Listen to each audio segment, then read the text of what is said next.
Hello and welcome to Behind the Mic. The podcast is Playbook. Today, me and Nick, who is currently behind the camera but will very soon be on camera on that camera, to discuss the very final steps before we start recording, from a getting your camera and your frame right perspective, and B, in terms of actually briefing your guests and or your hosts, depending on the role that you're playing on the production, and the kind of basic things that we run people through to make sure that they're actually comfortable on camera and ready to have a really cool conversation, because that's really what matters. The cameras and everything is just there to capture a cool conversation. So unless that happens, we might as well, not even bring the cameras. So first, Nick's going to run through setting up the actual shot and the exposure of a camera using the demo camera in front of you. Running through the exposure triangle and framing and lighting and all of those things. You can kind of explain the lighting that you've done aware. Let's get into that. So currently we have a 3-light setup. We got 2 key lights as well acting as the backlight. Brad will show you on screen. My key light, my backlight, Nick's key light, Nick's backlight. Exactly. And then we got a little practical / just background light to light up that little space in the corner over there. And onto the camera. So I am first gonna run through the exposure triangle with you. Cool. The exposure triangle consists of the aperture, ISO, and shutter speed, and all that 3 things makes up the exposure triangle, and that will basically the lighting settings of the image. Exactly. So over here we have the iris, which is the aperture. As you can see, as I move it that way, move it to the right, we lose light. That's because there's that's the lens basically. As I close it, less light comes through, and as I open it, the more light comes through. So there's pros and cons to that. As we open it wider, our focal depth decreases, and as we close it, our focal depth increases. So depending on what you want, you will adjust that along with the shutter speed and the ISO to get your the right exposure with the right focal depth that you want. So typically we'll want to keep the aperture as low as possible because we want as little depth of things in focus as possible, because we want maximum separation from a background or for that nice Exactly. It gives more depth to the image. So I'm going to keep that at 2.8 over there. Shutter speed is currently at 50. In South Africa, we shoot at 25 frames per second. Shutter speed has to be double that, so 50 is minimum. If you want to go above that, it has to be multiples of 25, so 75, 100, and so on. But it can't be 90, for example. It has to be... for best results. Yeah, exactly. You want it to be a multiple. So I'm gonna keep that on 50. What happens when you increase the shutter speed in terms of light? So as you increase it, you'll see the lighting gets lower. That's because it's closing. It's faster. Being closed. It's closing faster. So instead of 50 times a second, it will be closing at 100 times per second, which means less light comes in. Which is why you lose light. Cool. So I'm going to keep it at 50 just because I like the lighting when it's at 50 for now. And then this is gain. So on this camera, it's gain. On another camera, it will be ISO. Yeah, I think it's on camcorders, typically it's gain. And on DSLRs and mirrorless, it's ISO. Exactly. So on this camera, I prefer to keep gain as low as possible. Similar to, same as ISO. If you're running ISO, it's just, you don't want it to go over 1600 or 3200, whatever the max of the camera is. Yeah, if it's too high, it just adds gain to the image and noisy. It becomes noisy. But while looking at this now, it might be slightly too dark if I put it on 0. So I'm going to just put it on 2. Looks slightly better over there. Yeah, I think that's nice. That's the exposure triangle. Obviously, different lighting environments that would change depending on the look and feel you're going for. But for now, this I think looks great. Cool. And then the white balance will be already set, but it's worth always checking your white balance. Correct. White balance is basically, so what white balance is it's matching the white. What is basically said in what white is in the image. As a general rule, you want to keep that consistent with what your lighting is. So if your lights are at 5600 Kelvin, you have to generally put it at 56 as well, your white balance. Because it means that the white with that neutral white light on it in the image on the camera is going to be seen as the white. Yeah. And then the camera builds out the rest of the color spectrum from there. Exactly. Cool. So just to show you, at the moment, it is set to 5600. If I move it higher, the image will become more orange. That's because I'm setting the white balance to a warmer color, so white will become more orange. If I go in the opposite direction, everything will become more blue. That's just because I'm setting the white balance to a cooler color. Yeah. So you can also use it creatively if you're wanting to create like a very cool ambiance in the image. You can intentionally, not match your white balance to the actual color of the light, and then you can create different effects. Yeah. This is also something that if you do by accident screw up the white balance, you can change it in post-production, but preferably not. Preferably not. Never want to hear that you can just fix it in post. Cool. So when it comes to setting up the frame, you kind of want the two guests to be, if you can imagine a little grid over there going across, you want them in that little, where the lines cross over there. Rule of thirds. Yeah, rule of thirds, basically. So at the moment, Brad looks like he has a little too much headroom. So I'm just going to tilt him a little bit. I'm going to tilt the camera slightly down. Also, this is a good moment. This is a good moment to mention the actual angle of the camera as well. It's pretty much set at eye level for where we are now. Especially the camera at the back. The one below is a bit lower for demonstrative purposes. But it's important to be mindful of the actual angle that your people are going to be perceived at. People typically don't want to be perceived from below because you get a whole lot of neck and chin. And people do not love that. I'm lucky I've got a beard. But yeah, that's something to be mindful of. That being said, different camera angles do have different denotations in terms of what people perceive from them. So people, when viewed from below, are often perceived to be in positions or powerful or confident, things like that. Leaders, thought leaders, etc., etc. Whereas if you're viewed particularly from below, you can appear small or diminutive, or So it's just important to be conscious of those things, but particularly the chins.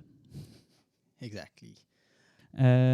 So we have obviously been tracking throughout, but at this point you would go boop, and then do you want to pass the clapperboard from behind Nick, and we can show how and why one does that. So particularly on a multi-camera shoot, it's most important, but in general, whenever you're comping different sources of audio and video, using a board like this to take a reference of a sync point.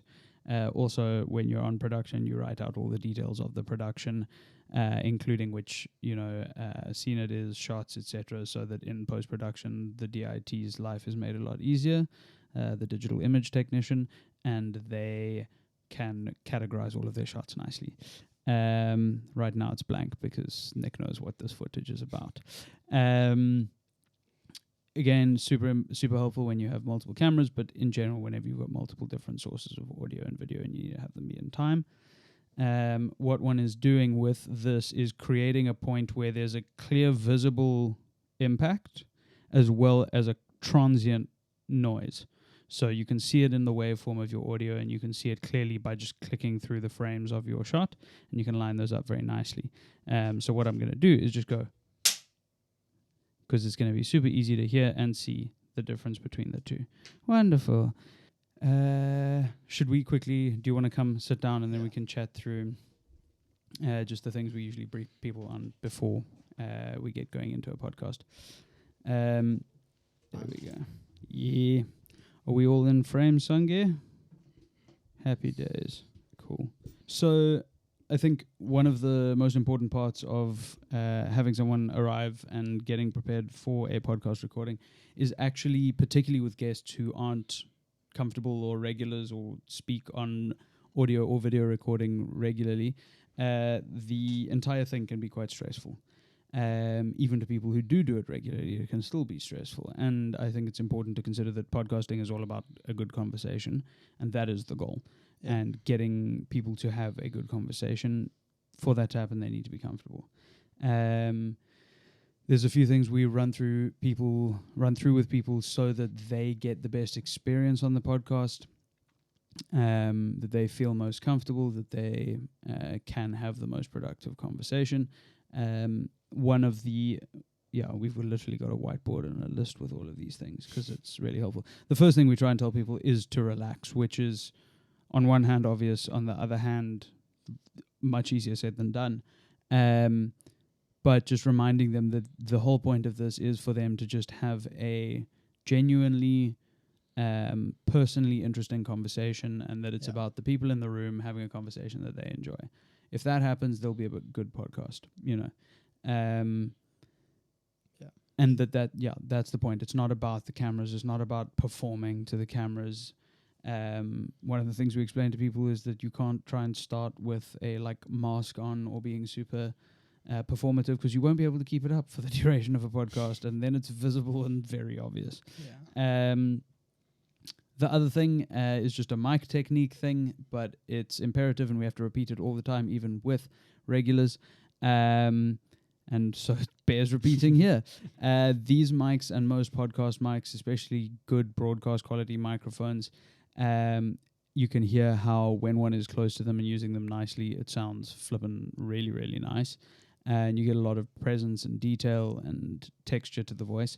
However, as soon as you disappear off to the side and you're talking to it like this, or you're talking to it from far away, or you are talking across it, you lose a lot of that presence and that depth. So particularly with people who aren't regulars with microphones in general or on podcasts, it's one of the reasons we give people headphones, is we can control the balance of how much they hear of other people versus themselves. And that allows us to control how loud they are, sometimes without them even knowing. But sometimes that's necessary with people who aren't regular podcast or mic users. These are also they don't behave the same as, for example, studio microphones, which are much more omnidirectional and much more sensitive. These are very directional in their pickup. This is, I guess, production-specific detail, but I think it's always really important to help people feel comfortable, to let them know that the episode is going to be edited. Obviously, this is not the case if it's a live podcast or it's being live streamed or anything like that. But in the main, podcast episodes get edited to some degree. And that if there's anything that our process is, if there's anything that they say that they don't want to be left in the final product, they just say it while they're talking. So say I say something that's under a non-disclosure agreement or confidential, it's a business secret, it's a personal thing, it's whatever it may be. Particularly as the guest, we think that person always has the right to just be like, hey, I need to have that taken out. Nick, cut that out. And we always joke, we're just like, just tell Nick. Just be like, Nick, take that little bit out. Thank you. And just to keep going with the conversation. Particularly on a multi-camera operation or multi-source production, it's we're not going to stop recording everything and restart everything. It doesn't make sense. It's going to throw off both the guest and the host. Yeah. It's going to throw off the production. Everything has to be restarted. It's a logistical nightmare. And yeah, by the time we cut, it's already been in the recording. It's a thing for post-production. But we tend to find it really helps people just to relax and not be too worried about like, hey, what if I say the wrong thing? Is this going to be on the record forever? The fourth thing that we try to remind people again is just to forget the cameras and focus on the conversation. So we'll generally stage people, somewhat angled towards the camera itself, but especially with people who aren't regular podcast performers or they're not doing something for the audience, like this, helping them to just be looking at one another, trying to focus on having a conversation is the name of the game. Again, one of those things much easier said than done, particularly with the microphones being so present. One of the most common questions we get when we set these spaces up, and we always kind of just tell people, listen, get comfortable, and then we bring the microphone to them so that it's as natural as possible. The most regular feedback is, does it have to be this close? And as you, dear listeners, will no doubt have noticed, yes, it does. Those are just important things to run through with people so that they're feeling comfortable. And then the fifth golden rule from our perspective before we get started is to tell people to enjoy themselves. It's a conversation and generally about a shared interest or passion. And it's important for people to just be able to lean into that. You can speak to this when we've done plenty of episodes where it's like the topic has nothing to do with us like whatsoever, but if the people are interested, it's a genuinely interesting conversation, and you end up getting drawn into this. Like, it's like it's just that's interesting. That's something I never knew. It's very specialist and not really relevant to one's life, but still fascinating. I think that's what makes for a great podcast, is just people getting to have a genuine conversation. Nick, what would be your number one piece of advice for people who are going to be on camera on a podcast and be biggest bugbear that people need to avoid? I would just say pretend that the mics and the cameras isn't there. That's that's the best thing, I think, to get into that space where you can have that good conversation. Because like you said, that's what it's all about. It's just that having that good conversation, and if you're enjoying it, if you're enjoying the conversation, other people are also going to enjoy the conversation. And the way I look at it is, worst case scenario, even if no one else does, you do. At least you might as well. Do you know what I mean? Yeah, literally. From my perspective as an editor, I'd be just keep it as natural. Like if you say something, let's just say you maybe say something and it's you don't say it perfectly. Don't sort of break that flow. Just be just keep it. I'm gonna take that again.